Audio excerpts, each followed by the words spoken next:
Here, back with another video. Today we will be looking at wheels.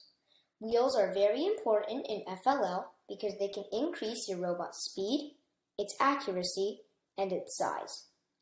This is part 1 of a part 2 series, and in this part I will be simply stating the pros and cons of 4 different types of wheels.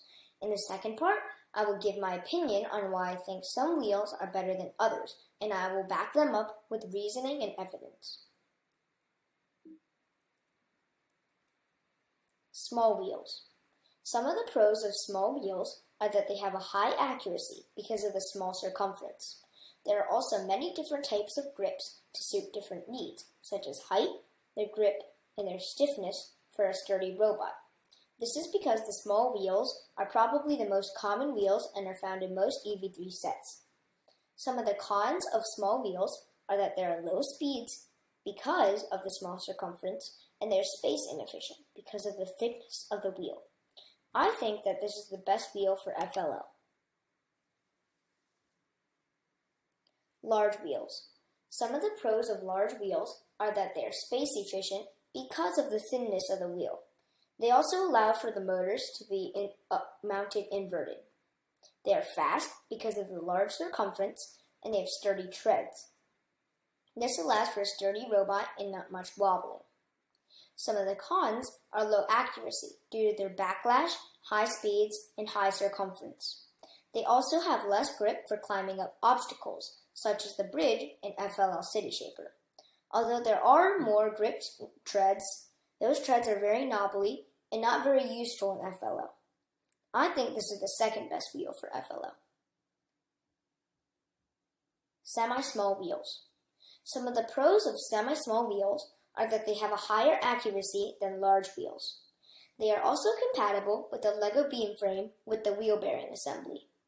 They also have sturdy treads for a less bouncy robot. Some of the cons are that they are extremely large and bulky. They're very space inefficient, more so than the small wheels. Because of their size, they are difficult to integrate into many robots, and since they are pretty rare, there are not very many types of treads. I think this is the third best wheel for FLL.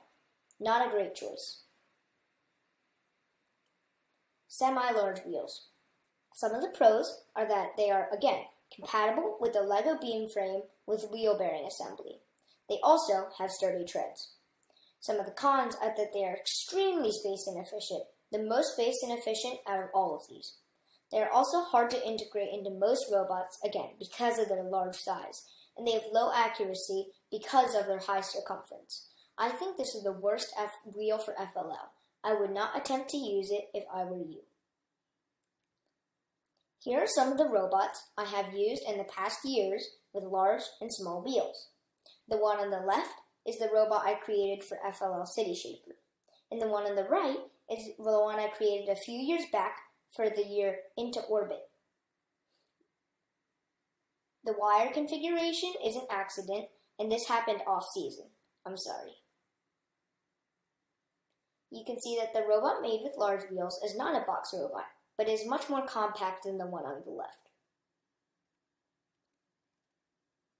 Thank you for watching my video. There are links to buy these wheels, treads, and items which were mentioned in the video. They will be in the description. Again, thanks for watching this week's video.